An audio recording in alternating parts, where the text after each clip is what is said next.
Still some ways to go with the transfer portal, but who are going to be KU's best players in 2026?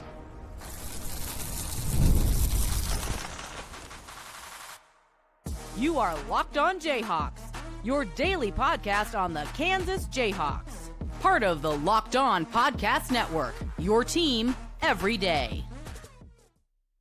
What's going on? Derek Johnson here with Locked On Jayhawks, part of the Locked On Podcast Network, now the #1 sports podcast network. And on today's edition of the show, we're going to rank the top 10 KU football players in store for the 2026 season. And obviously, KU needs to hope to retain these guys from the transfer portal. Today's episode of the show is brought to you by FanDuel Sportsbook. If you want to be right in the middle of the action this season, visit FanDuel.com. It's your place to get NFL live bets all season long. All right, so we're going to rank the top 10 players for KU football in 2026 pre-transfer portal, right? Like, obviously, ideally, you're adding some influx of talent. You're adding some players that'll be top 10 players for you out of the transfer portal. But these are the players that I guess we could add Jabril Condé into the mix here since he's an early transfer addition, but basically the returners, or I guess incoming freshmen, that could be a part of this list. Let's start right here. Who is the #1 player I have for 2026, assuming you can get these guys to return? I have Trey Lathan as the top player for KU. He was an all Big 12 honorable mention pick this past season. He had 86 tackles. That was top 10 in the Big 12. He had 7 tackles for loss. He had 1.5 sacks, 2 fumble recoveries, and an interception. He did so much for this team. He's a heck of an athlete, former receiver in high school that eventually converted to linebacker. Had to deal with a torn ACL, I think, at one point at West Virginia. Played a lot his last year at West Virginia, and then got way better at Kansas another year off the ACL. He was fantastic for KU. He had a 74.9 PFF grade. That was 11th among 55 qualified Big 12 linebackers on PFF, including third best tackling grade of those 55 and the 5th best coverage grade of those 55 linebackers. So this is a really, really good linebacker that KU needs to try to retain. And we've talked a lot about the follies at the linebacker position that KU has had in the Leipold era. This is now an opportunity for you to have, I guess you could argue, I don't know, like J.B. Bruhn would be in the conversation. Cornell Wheeler, before he had the injury, was in the conversation. But J.B. Bruhn would be in the conversation. But the best linebacker season of the Leipold era, it's not often you get a player to have a good season and then get him back for another year. That's what you would have the opportunity to do here with Lathan. All right, our #2 player on the list, we're going to go with Blake Herold. I went back and forth a lot between the guys at 2 and 3. So we got Herold in at #2, 43 tackles, 5 tackles for loss. I actually went back and looked. The 5 tackles for loss by Blake Herold are the most by a KU defensive tackle in the Lance Leipold era. So you're talking since 2021, the most for loss that a KU defensive tackles had. I think previously it was 4.5. He got 5, and that was as a sophomore. 2 sacks, a fumble recovery as well. He had a 72 PFF grade, which was 13th among 54 Big 12 defensive tackles. And again, you're talking about a sophomore here who theoretically is going to get better. He was 12th for pass rush grade. He was 7th among Big 12 defensive tackles, those 54 qualified in pressures.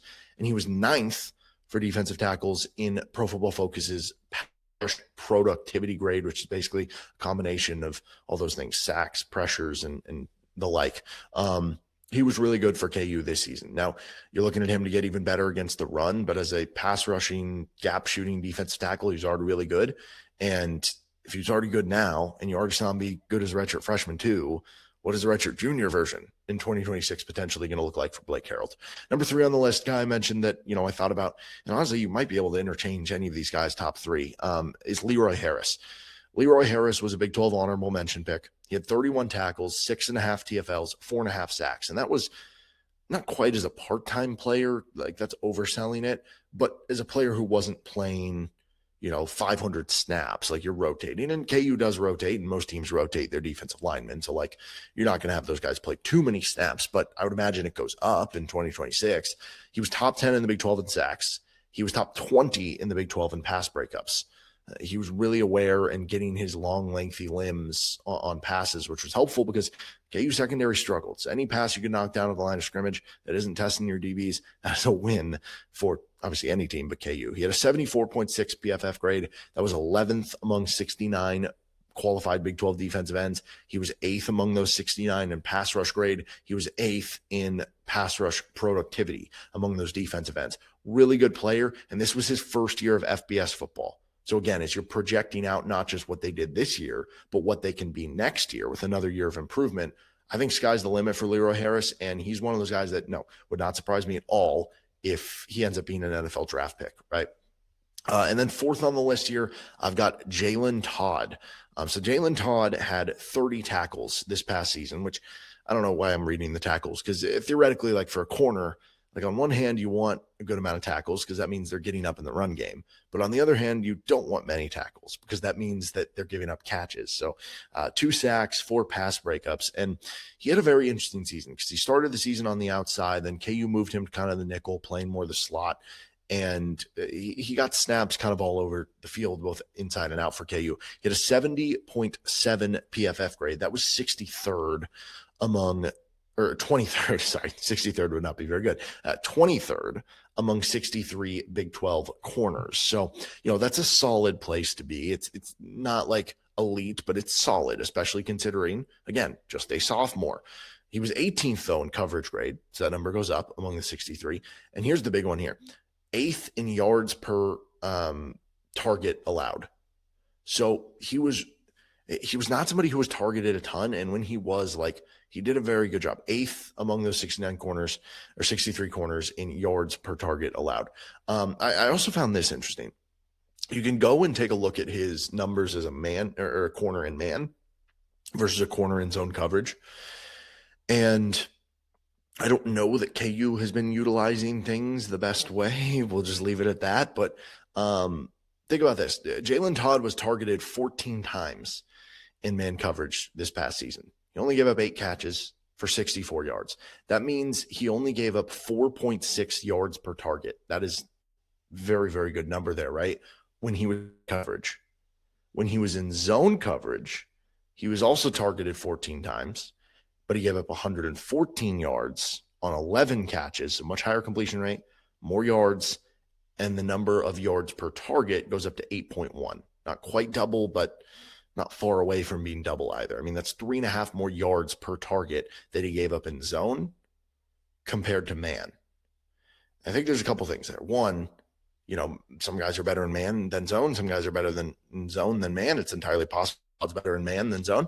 It's also possible, how much of that is a scheme thing? Is the scheme and the types of zones and coverages they're running and in the alignments that TK McDonald's asking of them, is it putting them in the best position to succeed? Because I see the man coverage numbers and I'm like, Jalen Todd's pretty good, man. Can we utilize him in a little bit better of a way? But again, as you're talking about projecting, played a little as a freshman, showed some flashes, got better as a sophomore. There's no reason to believe that he won't get better as a junior after getting some experience in the back end. Let's move on to players number 5 through 8, and then we'll finish up with 9 through 10 and a couple honorable mentions as well. This is Locked On Jayhawks.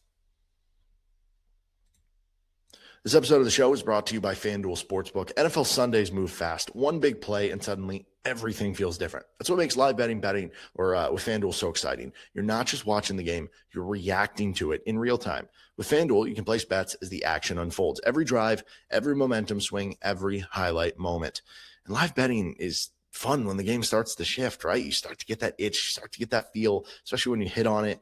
Receiver gets hot, a defense tightens up, a big turnover leads to a momentum switch. FanDuel lets you jump in on the moment. And maybe it's not just a live bet, so to speak, on the individual game. Maybe it's, hey, you feel the momentum of a team over a couple weeks. You want to bet a future on them to win the Super Bowl or to win the AFC, or in college basketball to make the Final Four, to win the college football playoff. So if you want to bet on any of those futures or be right in the middle of the action with live betting this season, visit FanDuel.com and place your NFL live bets all season long.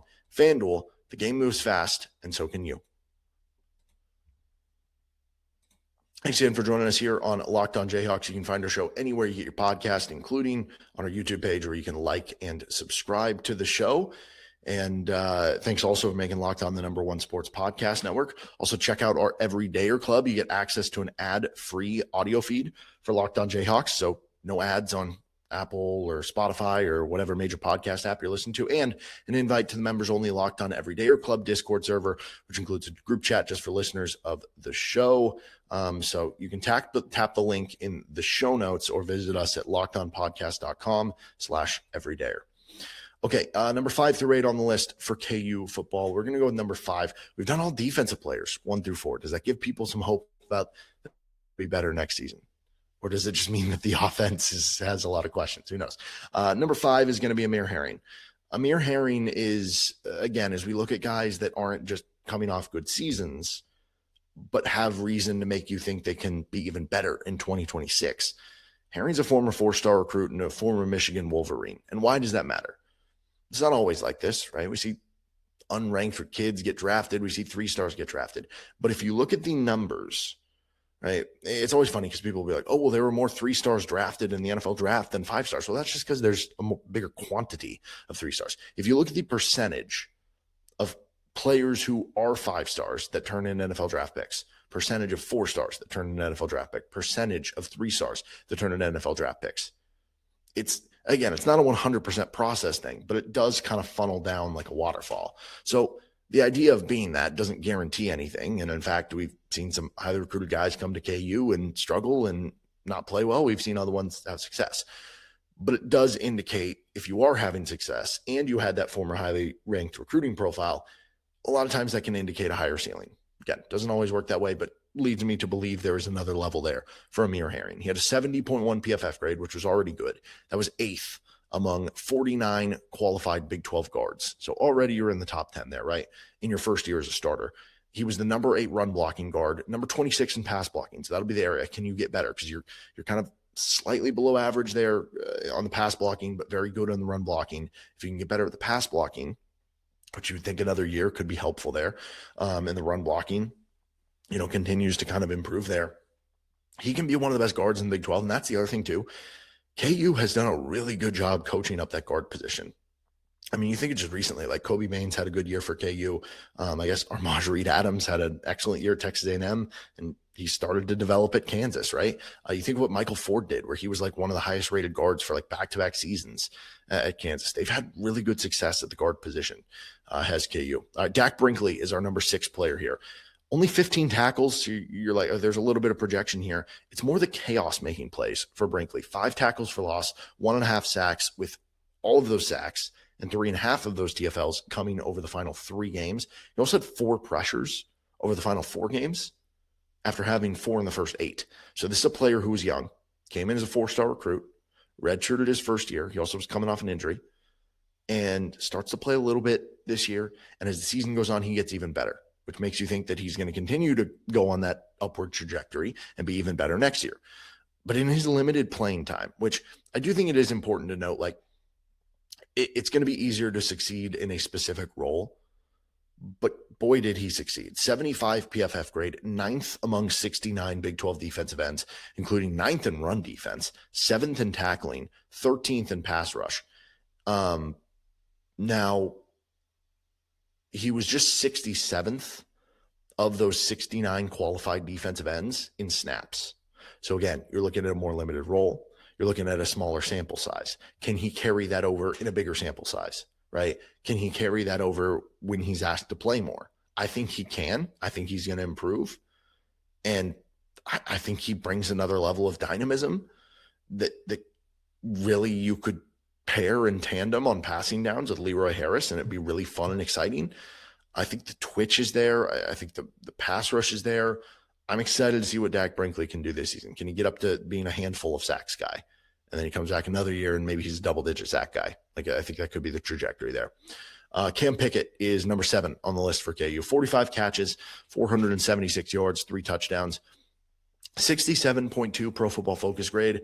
That was 23rd of 46 qualified Big 12 receivers, right in the middle there.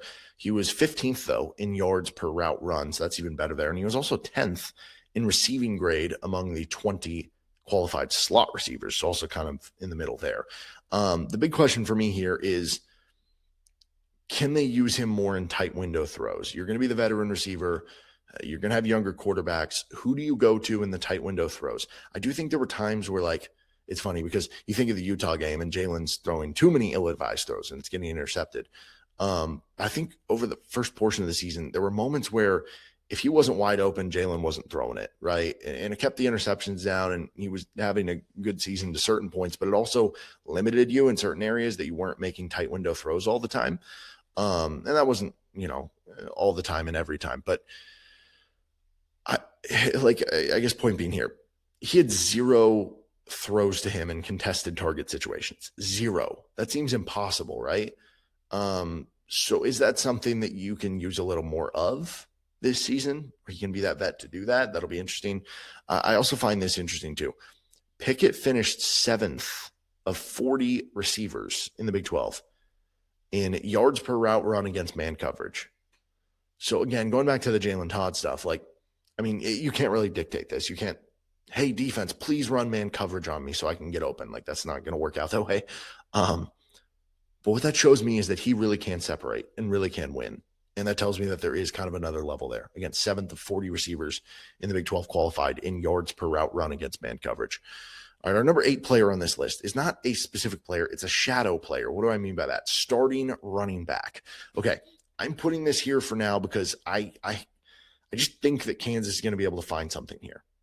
I really liked Harry Stewart. That stinks he transferred away. But Justin Thurman, very limited, but 4 carries, 32 yards, albeit 3 for 33 came against Wagner. So tough to gather too much there. He was over 5 yards per carry in his high school career. He's got a little bit of breakaway speed. It seems like he could be in line for a big role. I mean, with Stewart and Thompson transferring out, at the very least, maybe being the second string running back, which we know KU really rotates 2 guys. Could it be Korey Amachree, who I couldn't find Korey Amachree's senior season stats. I don't know why I'm that, but I did go back and find his junior season stats, which are bonkers. He only played 6 games before an injury. He had 1,100 yards and 18 touchdowns in 6 games. That is ridiculous there. And then it could be a transfer ad, right? It could just be you make a transfer addition, which I think is likely. I think at this point they're going to have to add probably a couple guys via the transfer portal. Can you add like one stud possibly here? But part of this comes from the success that Lance Leipold has had at this position in his different stops. Jordan Johnson ran for over 1,000 yards in 2016 at Buffalo. Jarrett Patterson ran for over 1,000 in 2018, over 1,700 in 2019. He also ran for over 1,000 in 2020. Kevin Marks ran for over 1,000 in 2019. He would have ran for over 1,000 in 2020 had it not been a 7-game season. This is amazing, by the way. Patterson and Marks combined for almost 1,800 rushing yards in 7 freaking games in 2020. Can KU find a way to do that this year? That'd be pretty cool, right? They also had 2 more 800-plus yard runners at Buffalo in 2015 and 2017. So consistently, you're finding success there. Then at Kansas, Devin Neal gives you 3 straight seasons of 1,000-plus yards. That means that over 11 seasons as a Division I head coach, Lance Leipold has had 8 1,000-plus yard rushers coming from 4 different running backs. So I feel confident that they're going to figure out this position, probably from the portal. Maybe it's a young guy, like we saw Devin Neal play as a young guy, and be able to get really good production from the running back position. So depending who they would add in the portal, this position could move up, move down, but I did want to give it representation on the top 10. All right, let's finish up with our 9th, 10th, and honorable mention picks.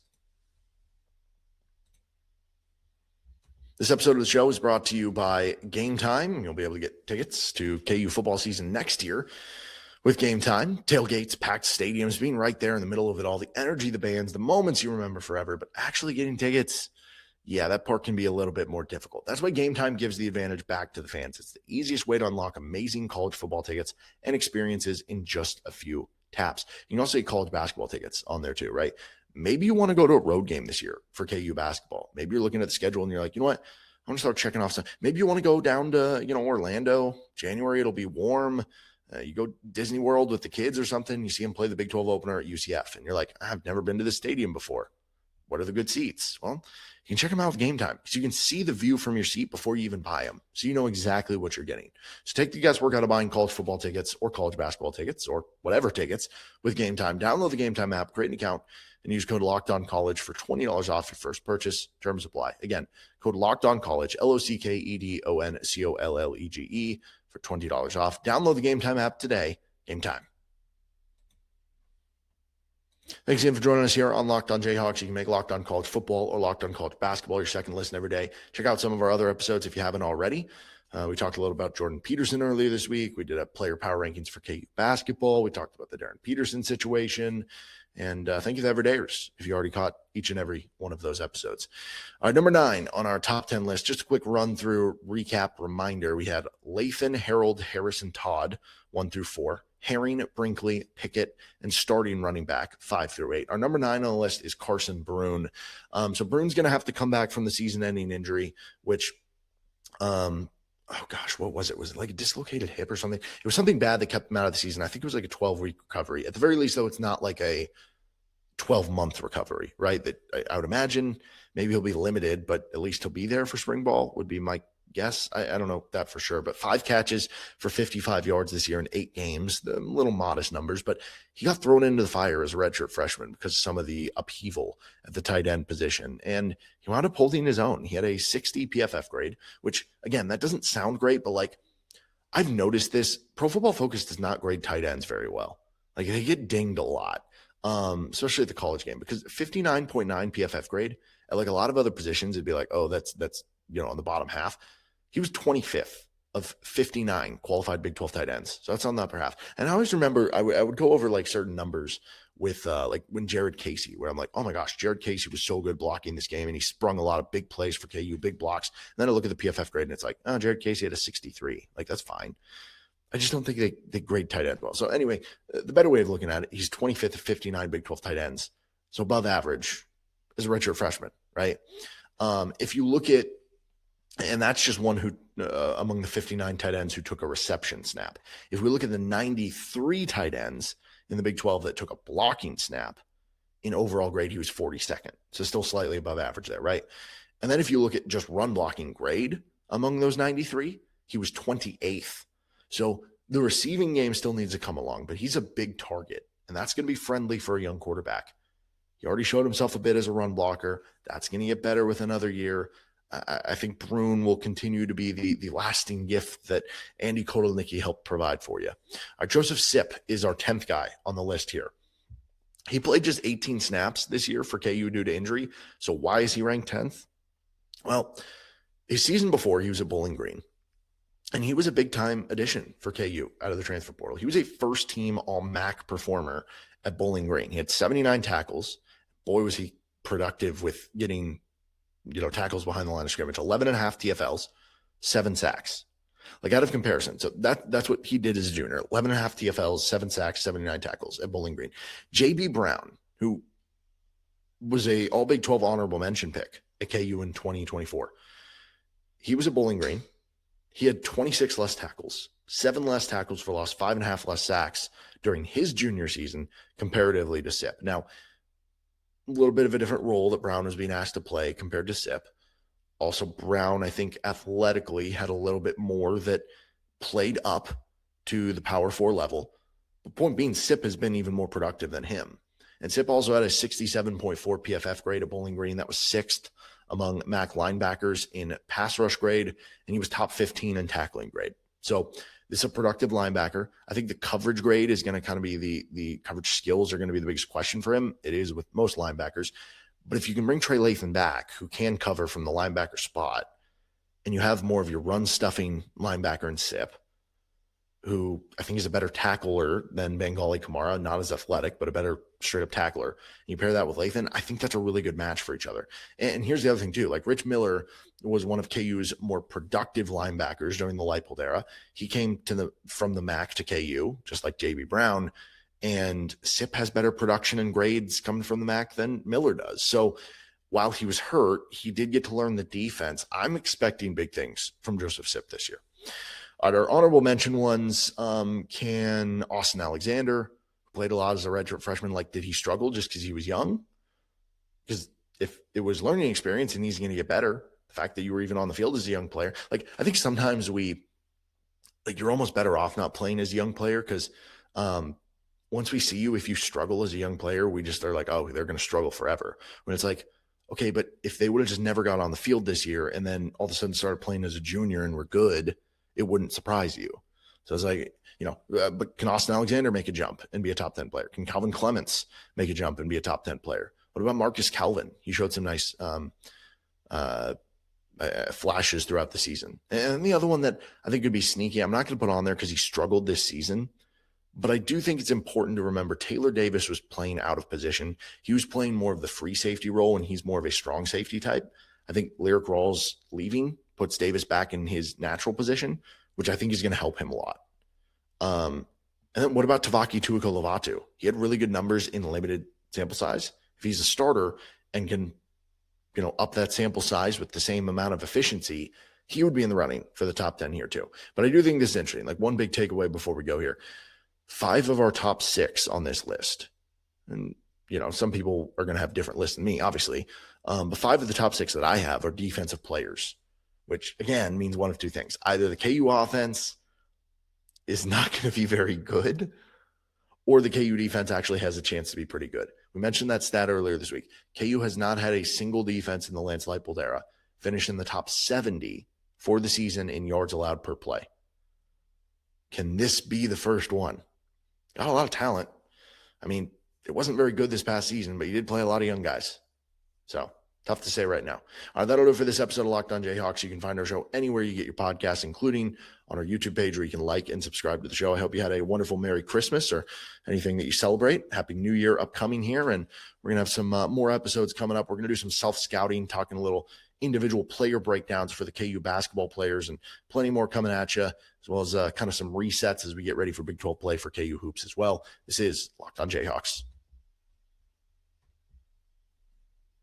Mm-hmm.